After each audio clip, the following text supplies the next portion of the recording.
Assalamualaikum warahmatullahi wabarakatuh. Selamat pagi, siang, sore, maupun malam, rekan-rekan sekalian mahasiswa Universitas Siber Asia, serta juga Bapak dosen pengampu mata kuliah Manajemen Keuangan Internasional, Bapak Wahyu Purbo Santoso. Saya Afif Miftah Hoiriza. Pada kesempatan kali ini saya akan memaparkan hasil analisis saya mengenai manajemen keuangan internasional yang berfokus pada dinamika multinational company di pasar global. Nah, paparan ini dirancang untuk memberikan pemahaman komprehensif mulai dari dasar teori perdagangan internasional, proses ekspansi bisnis suatu perusahaan, hingga indikator makroekonomi seperti sistem kurs dan juga neraca pembayaran yang sangat krusial bagi manajer keuangan serta juga investor. Nah, mari kita mulai dengan pilar pertama, yakni memahami relevansi multinational company terhadap teori keunggulan komparatif. David Ricardo mengajukan bahwa perdagangan terjadi karena perbedaan biaya relatif antara produksi serta ekspor dari suatu negara ke negara lainnya. Namun, teori ini memiliki asumsi bahwa faktor produksi pada suatu negara tidak bergerak lintas negara dan juga teknologinya itu bersifat tetap dan tidak berkembang. Nah, di dunia modern, asumsi ini mulai goyah. Kenapa mulai goyah? Karena terdapat keterbatasan yang jelas. Teori klasik mengabaikan peran teknologi, kebijakan pemerintah, serta fluktuasi nilai tukar yang sangat dinamis di kondisi perekonomian kita saat ini gitu ya. Sehingga mobilitas faktor produksi juga kini tidak lagi terbatas di satu negara saja. Bisa saja eh, faktor produksi atau bahan-bahan itu bergerak lintas negara dengan semakin lancarnya perdagangan global. Nah, karena keterbatasan tersebut, muncullah teori multinational company sebagai antitesa. Mereka mengelola jaringan produk global atau global value chains dan menjadi agen transfer teknologi dari negara maju ke negara berkembang. Multinational company tidak hanya berdagang, tetapi membentuk pola perdagangan dunia. Nah, inilah poin kuncinya. Multinational company mendobrak teori klasik karena keunggulan ekonomi kini diciptakan melalui investasi langsung dan mobilitasi modal, bukan sekedar pemberian alamiah suatu negara. Lokasi produksi kini ditentukan secara strategis oleh perusahaan dan dengan mempertimbangkan berbagai faktor ya. Jadi misalnya tadinya itu perusahaan mobil gitu ya, misalkan cuma bisa memproduksi di negaranya. Nah, berkat adanya multinational company ini, part-part dari mobil tersebut tidak hanya bisa diproduksi di daerah asalnya, di negara asalnya, tapi bisa juga di negara lain dengan mempertimbangkan misalnya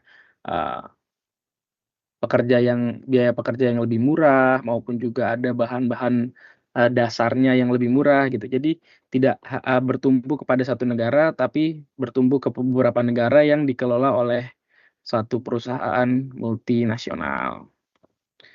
Begitu. Nah, terus selanjutnya kita akan mencoba memahami tahapan-tahapan ekspansi bisnis, gitu ya. Jadi gimana sih suatu perusahaan itu melakukan ekspansi ke pasar luar negeri secara sistematis? Jadi, sebelum kita mengetahui ya gimana caranya, kita harus memahami dulu, apa sih alasan utama perusahaan melakukan ekspansi global. Jadi alasannya itu beragam, mulai dari mencari pasar baru untuk meningkatkan penjualan, efisiensi biaya melalui perbedaan upah, hingga diversifikasi atau pembedaan risiko untuk menjaga keberlanjutan bisnis dan jangka panjang. Nah, dari segi proses, setidaknya tuh terdapat 6 tahapan utama ya, yang penting gitu ya, untuk dipahami bahwa ini adalah perjalanan bertahap.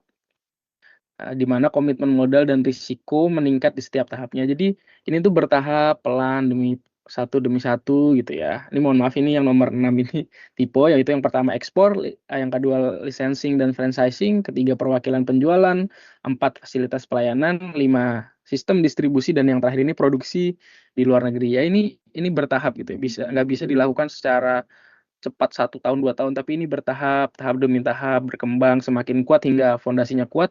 hingga suatu produk bisa, mencapai gitu produksi di luar negeri. Nah, contohnya mungkin kalau misalnya kita bisa lihat Toyota yang awalnya dari Jepang gitu ya, atau Honda, yang dari Jepang saat ini tuh udah punya punya pabrik di Indonesia gitu ya, itu kan udah sampai di tahap produksi di luar negeri. Nah, selanjutnya dari tahapan-tahapan tadi nih kita coba lihat ya bagan alur proses ekspansi bisnis global. Eee, Tahapan bagan alur ini dimulai dari ekspor yang berisiko rendah, kemudian, berlanjut ke franchising serta juga perwakilan penjualan, terus kemudian dilanjut ke selanjutnya gitu ya, terus hingga tahap yang lebih dalam melibatkan pembentukan sistem distribusi hingga akhirnya produksi di luar negeri atau foreign direct investment gitu ya. Nah, di sini seorang global manager harus mampu menerapkan think globally dan act locally untuk dapat mengembangkan produknya yang memang dia berasal dari negara lain untuk dapat diadaptasi secara lokal atau melokal dengan budaya yang ada di negara tersebut gitu, di negara tujuan gitu ya, gitu. Terus mungkin setelah tadi kita coba memahami gitu ya, bagaimana sih tahapan-tahapan suatu perusahaan untuk melakukan ekspor gitu ya ke luar negeri, kita tadi kan udah paham tuh tahapan-tahapannya, sekarang kita membahas gimana sih cara dia bertahan gitu ya, di luar negeri apabila terjadi nih sistem kurs mengambang terkendali gitu, dan juga fluktuasinya gitu ya. Jadi mungkin kita akan bahas dulu apa sih sistem kurs mengambang terkendali. Sistem kurs mengambang terkendali itu atau managed float adalah sistem nilai tukar di mana nilai mata uang pada dasarnya ditentukan oleh mekanisme pasar melalui interaksi permintaan dan penawaran valuta asing. Namun tanpa ditetapkan pada tingkat kurs tertentu oleh pemerintah.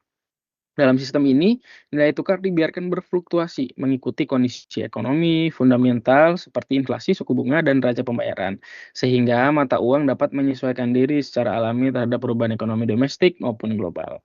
Meskipun demikian, bank sentral tetap memiliki peran aktif melalui intervensi di pasar valuta asing apabila terjadi fluktuasi yang berlebihan atau berpotensi mengganggu stabilitas ekonomi dan sistem keuangan. Intervensi ini bertujuan untuk meredam gejolak spekulatif menjadi kepercayaan pasar, serta melindungi kegiatan perdagangan dan investasi. Dengan demikian, sistem managed float berupaya menyeimbangkan fleksibilitas nilai tukar dengan kebutuhan akan stabilitas ekonomi. Nah, fluktuasi seperti apa sih yang terjadi pada sistem kurs mengambang terkendali? Jadi fluktuasi yang terjadi itu tetap terjadi karena mekanisme pasar gitu ya. Terus tapi karena walaupun dia terjadi karena mekanisme pasar, fluktuasi tersebut tetap dikendalikan melalui intervensi bank sentral. Nah, karena dikendalikan oleh intervensi bank sentral, tingkat volatilitas relatif moderat dibanding fluktuasi yang lebih bebas karena tidak ada intervensi dari bank sentral. Nah, terus apa sih penyebabnya fluktuasi tersebut? Yang pertama itu perubahan kondisi ekonomi makro domestik.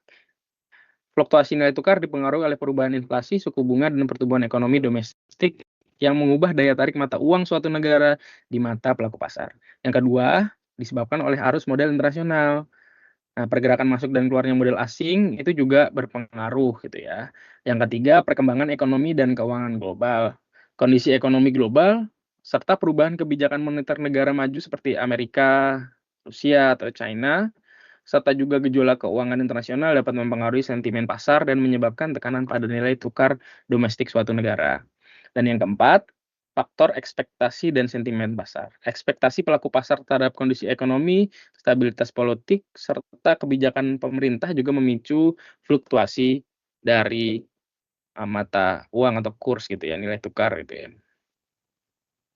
Nah, yang terakhir kita akan mencoba tuh dari tadi kita udah menjelaskan apa itu multinational company, bagaimana tahapan ekspor, terus juga ketika ekspor itu juga harus memperhatikan fluktuasi kurs gitu ya. Yang terakhir kita mencoba memahami peran neraca pembayaran bagi manajer keuangan serta juga investor.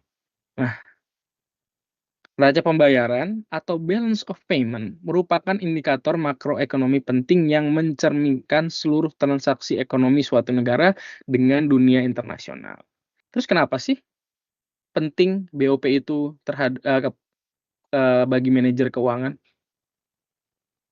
Terus kenapa sih, balance of payment atau neraca pembayaran ini penting bagi manajer keuangan? Yang pertama, ini penting karena membantu manajer keuangan untuk mengelola risiko nilai tukar. Yang kedua, menjadi dasar keputusan pendanaan internasional. Yang ketiga, sebagai bahan analisis untuk mengantisipasi kebijakan ekonomi pemerintah. Yang keempat, itu membantu manajer keuangan untuk menentukan lokasi investasi serta ekspansi bisnis bagi perusahaan multinasional. Yang kelima, adanya, data neraca pembayaran ini juga digunakan oleh manajer keuangan untuk menyusun strategi lindung nilai atau hedging power, terus habis itu perencanaan kas, serta keputusan investasi yang lebih tepat dalam lingkungan global yang dinamis. Kalau tadi kepentingan manajer keuangan, sekarang kita lihat dari sisi sudut pandang kepentingan investor terhadap neraca pembayaran atau balance of payment. Jadi, habis itu kalau misalnya tadi dijelaskan kepentingan manajer keuangan, ini kepentingan bagi investor, setidaknya ada 5 juga. Yang pertama itu, dari data neraca pembayaran itu, investor menggunakan BOP untuk menilai kestabilan ekonomi suatu negara. Surplus menunjukkan fundamental yang kuat, sedangkan defisit berkelanjutan meningkatkan persepsi risiko investasi.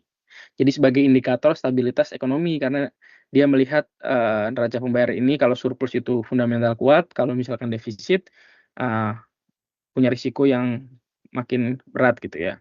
Yang kedua, sebagai bahan untuk penilaian risiko nilai tukar.